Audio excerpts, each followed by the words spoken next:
अस्सलाम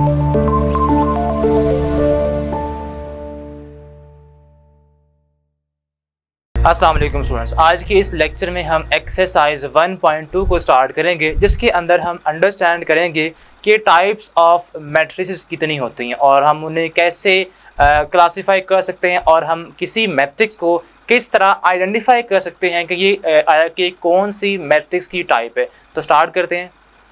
तो जी बेटा, स्टार्ट करते हैं हम क्वेश्चन नंबर 1 से, जिसमें हमें गिवन है कुछ मैट्रिसेस। ठीक है, आपने उसमें आइडेंटिफाई करना है कि वो आपके पास कौन कौन सी मैट्रिसेस हैं और आपने इनमें स्पेसिफाई करना है कि आपकी कौन सी मैट्रिक्स आइडेंटिटी मैट्रिक्स है, कौन सी रो मैट्रिक्स है और कौन सी कॉलम मैट्रिक्स है। ठीक है, और कौन सी आपके पास नल मैट्रिक्स है। ठीक है, अब इन सब को हम आइडेंटिफाई करेंगे, क्लासीफाई करेंगे। ठीक है, तो स्टार्ट करते हैं। अगर आप बेटा बात करें ए मैट्रिक्स की, ठीक है, जो कि आपको क्वेश्चन 1 में गिवन है, तो आपने यहाँ पे देखें आपकी तमाम जो ए मैट्रिक्स है उसकी तमाम की तमाम एंट्रीज वो सारी जीरो हैं। तो अगर आपके पास ऐसा मैट्रिक्स इसके अंदर तमाम की तमाम एंट्रीज बेटा जीरो हों, ठीक है, वो होता है बेटा नल मैट्रिक्स। उसको हम बोलते हैं जीरो या नल मैट्रिक्स। ठीक है, a matrix is called null और zero if each of the entry of the matrix is equal to zero. ठीक है, तो ये आपके पास क्या होगी बेटा, ये आपके पास होगी नल मैट्रिक्स। ठीक है, हम यहाँ पे लिख देंगे नल, ठीक है, मैट्रिक्स।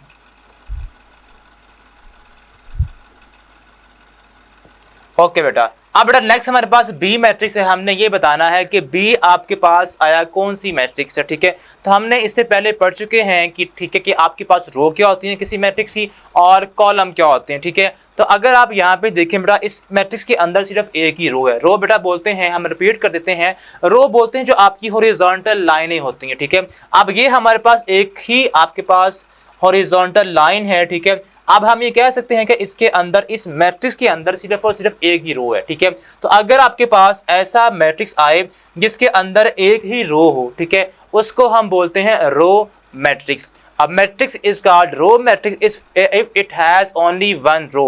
ठीक है, तो आपके पास ये जो बी मैट्रिक्स होगा इसको बेटा हम यहाँ पे लिखेंगे रो मैट्रिक्स। ठीक है, ये हमारे पास क्या होगा, ये हमारे पास आएगा रो मैट्रिक्स।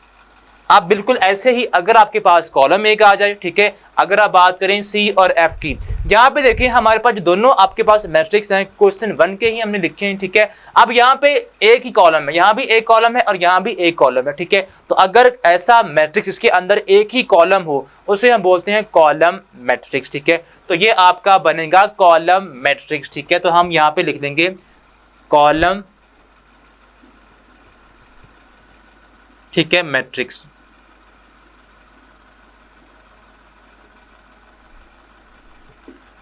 ओके बेटा, अब नेक्स्ट हमारे पास जो डी पार्ट है, डी आपके पास जो मैट्रिक्स है, हमने ये बताना है कि ये कौन सा मैट्रिक्स है। ठीक है, अब यहाँ पे आपको एक डेफिनेशन अंडरस्टैंड करनी होगी। ठीक है, हमने पहले भी बात की है कि ये बेटा आपके पास होती है डायगोनल, इसको बोलते हैं डायगोनल। ये जो आपके पास है इसे हम बोलते हैं डायगोनल ऑफ द मैट्रिक्स। ठीक है, अब इसके अलावा ये जो इसके अलावा तमाम की तमाम एंट्रीज हैं उन्हें हम बोलते हैं non diagonal entries.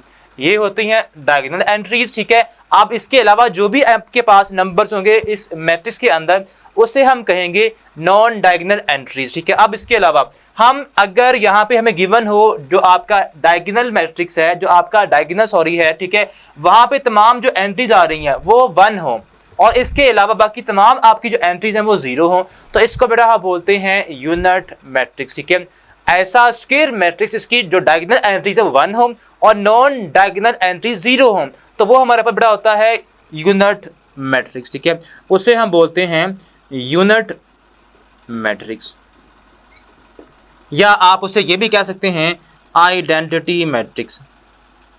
Identity matrix ये आपका बहुत ही अहम बेटा मैट्रिक्स है, बिकॉज आप इसको काफ़ी क्वेश्चंस में आगे यूज़ भी करेंगे। ठीक है, अगर हमारे पास जो डायगोनल है वहाँ पे तमाम की तमाम एंट्रीज 1 हो और इसके अलावा बाकी तमाम एंट्रीज जो आपकी नॉन डायगोनल कहलाएंगी वो 0 हो, तब हमें ये जो मैट्रिक्स मिलेगा उसको हम बोलते हैं यूनिट मैट्रिक्स या आइडेंटिटी मैट्रिक्स। ठीक है, ये हमारे पास ये थी क्वेश्चन 1 को जिसमें हमने सॉल्व किया। अब हम बेटा बात करते हैं क्वेश्चन नंबर 2 की।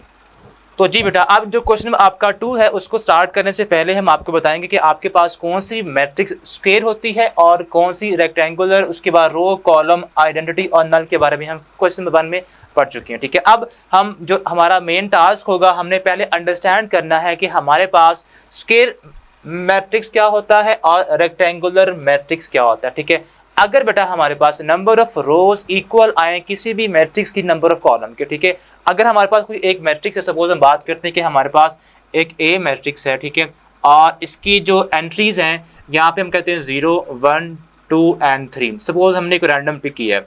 अब आपने बेटा करना क्या, इसमें आपने ये देखना है कि इसकी नंबर ऑफ रोज और नंबर ऑफ कॉलम्स की जो तादाद है वो क्या है। ठीक है, अगर यहाँ बात करें तो यहाँ पे बेटा आपके पास एक इसकी ये रो है, रो 1, और ये बेटा आपकी रो 2 है। तो इट मीन्स हमारे पास जो नंबर ऑफ रोज है वो कितनी है, वो बेटा 2 है। ठीक है, अब यहाँ पे नंबर ऑफ कॉलम्स की बात करें तो नंबर ऑफ कॉलम भी बेटा 2 है।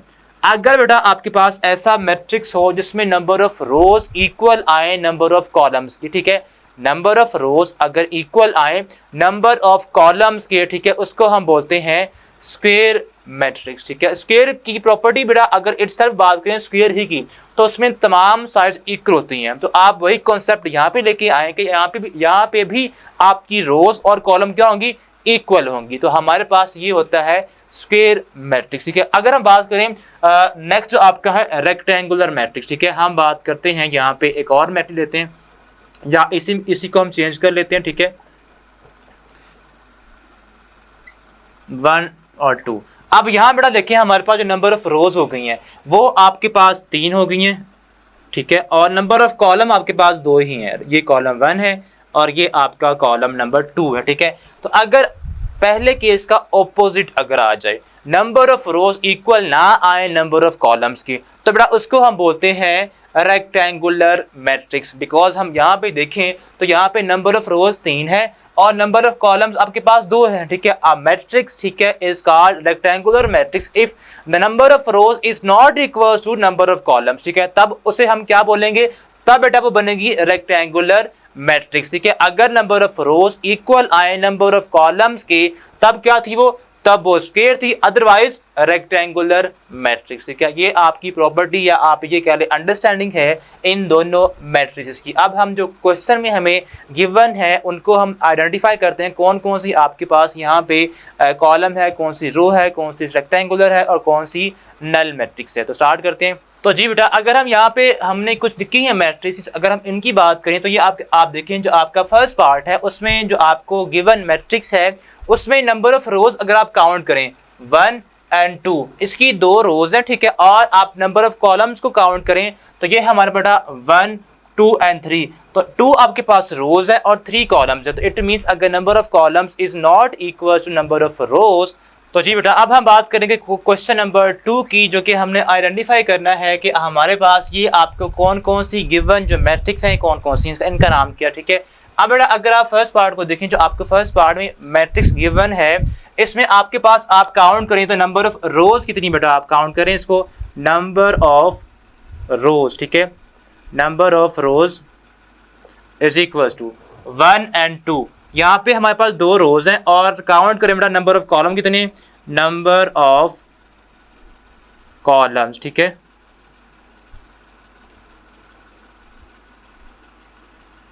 वो भी बेटा हमारे पास कितने, 1 2 एंड 3। तो यहाँ पे हमारे पास 3 कॉलम्स हैं। अगर हमारे पास नंबर ऑफ रोज इक्वल ना आए नंबर ऑफ कॉलम्स के, तो बेटा उसको हम क्या बोलते हैं, रेक्टेंगुलर मैट्रिक्स। ठीक है, तो ये हमारे पास जो मैट्रिक्स होगा इसको हम कहेंगे रेक्टेंगुलर मैट्रिक्स। ठीक है,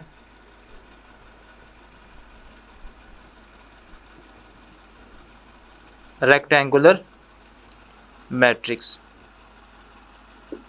अब ये आपके पास जो सेकंड पार्ट है ये हम पहले भी कर चुके हैं कि हमारे पास अगर नंबर ऑफ कॉलम एक ही हो किसी मैट्रिक्स में, ठीक है, उसको हम बोलते हैं, क्या बोलते हैं बेटा, कॉलम मैट्रिक्स। ठीक है, क्या बोलते हैं, कॉलम मैट्रिक्स। ठीक है, तो ये बेटा हमारे पास आएगा कॉलम मैट्रिक्स। ठीक है, अब इसका जो नेक्स्ट पार्ट है उसको देखें तो हमारे पास जो थर्ड पार्ट है बेटा उसमें आपको जो गिवन मैट्रिक्स है, तो जी बेटा अब अगर इस क्वेश्चन की बात करें जो आपको यहाँ पे गिवन मैट्रिसेस हैं, यहाँ पे इनकी नंबर ऑफ रोज और नंबर ऑफ कॉलम्स काउंट करें तो आपके यहाँ पे नंबर ऑफ रोज अगर इस मैट्रिक्स की बात करें तो वो बेटा बनती है number of rows is equals to 2, ठीक है, 1 एंड 2। और आपके जो नंबर ऑफ कॉलम्स यहाँ पे हैं, नंबर ऑफ कॉलम्स वो भी बेटा हमारे पास 1 और 2, वो भी 2 हैं। तो अगर हमारे पास नंबर ऑफ रोज इक्वल आ जाए नंबर ऑफ कॉलम्स की, तो इसको बेटा हम क्या बोलते हैं, स्क्वायर मैट्रिक्स, ठीक है। तो ये हमारे पास होगा square matrix, square matrix. Okay, अब अगर इसी तरह 7th पार्ट की बात करें तो उसमें बेटा आप हमारे पास जो नंबर ऑफ रोज हैं 1, 2 एंड 3, 3 आपके पास रोज हैं और कॉलम कितने, 1, 2 एंड 3 ही इसके कॉलम है। तो अगर इसके भी हम देखें नंबर ऑफ रोज इक्वल है नंबर ऑफ कॉलम्स के, तो ये भी बेटा हमारे पास क्या है, ये भी बेटा हमारे पास स्क्वायर मैट्रिक्स है, स्क्वायर मैट्रिक्स, ठीक है। ओके, अब इसके बाद अगर हम बात करें इसके नेक्स्ट पार्ट्स की, ठीक है, तो आपका जो 4th पार्ट है उसको बेटा हम कहेंगे आइडेंटिटी मैट्रिक्स। उसकी वजह ये है कि अगर आप देखें तो हमारे पास जो इसकी एंट्रीज हैं वो कुछ इस तरह से हैं, 1, 0, 0 एंड 1, ठीक है। अब हम पहले ये बात अंडरस्टैंड कर चुके हैं क्वेश्चन 1 के अंदर, अगर आपके पास डायगोनल एंट्रीज 1 आए सारे की सारी, ठीक है, जो कि यहाँ पे है, यहाँ देखिए हमारे पास क्या होता है, ये बेटा हमारे पास होता है डायगोनल, और इसकी जो एंट्रीज है वो सारी की सारी 1 है, ठीक है। और इसके अलावा जो हमारे पास बाकी नॉन डायगोनल एंट्रीज हैं वो सारी 0 है। तो इसको बेटा हम बोलते हैं आइडेंटिटी मैट्रिक्स, ऐसा मैट्रिक्स जिसमें डायगोनल एंट्रीज क्या आ जाएं, डायगोनल एंट्रीज 1 हो और नॉन डायगोनल एंट्रीज क्या हो, सारे की सारी 0 हो, उसको बेटा हम बोलते हैं आइडेंटिटी मैट्रिक्स, ठीक है। तो ये है हमारे पास क्या बनता है, आइडेंटिटी मैट्रिक्स। इसके अलावा बाकी अगर आप देखिए तो 9th पार्ट अगर आपका है तो उसमें सारे की सारी एंट्रीज 0 हैं, तो वो बेटा आपका नल मैट्रिक्स या आप उसे कहें 0 मैट्रिक्स, ठीक है, वो आसान सा है, ठीक है। और इसके बाद 6th पार्ट में आपके पास एक ही रो है, तो वो बेटा आपका बनेगा रो मैट्रिक्स, ठीक है। ये था आपका क्वेश्चन नंबर 1 और क्वेश्चन नंबर 2 जो कि हमने इस लेक्चर में अंडरस्टैंड किया। उम्मीद करता हूँ कि आपको टाइप्स ऑफ मैट्रिसेस जहां तक हमने कर लिया आपको अंडरस्टैंडिंग इनकी अच्छी तरह हो गई होगी। अब क्वेश्चन नंबर 3 भी आपका टाइप सी है इनके हवाले से, ठीक है, उसको हम करेंगे नेक्स्ट वीडियो में। तब तक अल्लाह।